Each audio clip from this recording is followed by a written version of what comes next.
Hi mga ka-grade 7! Ako si Jason Matalaba at welcome sa vlog mo, Relihiyon Ko. Dito, samahan ninyo ako sa isang makabuluhang paglalakbay sa mundo ng relihiyon. Ang tampok nating relihiyon ngayon ay Budismo. Tara, simulan na natin. Ang Budismo ay isang sinaunang relihiyon na nagsimula sa India mahigit 2,500 taon na ang nakalipas. Itinatag ito ni Siddhartha Gautama na tinatawag natin ngayong Buddha na nangangahulugang ang naliwanagan. Ang pangunahing layunin ng Budismo ay ang makalaya sa pagdurusa at maabot ang nirvana.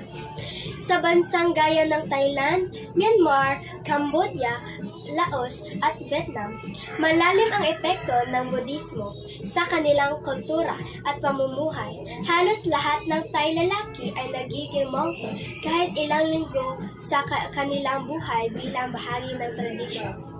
Makikita rin natin ito sa kanilang arkitektura gaya ng makukulay na templo at sa mga ritual tulad ng pagsusunog ng insenso, pagmeditasyon at pagbibigay.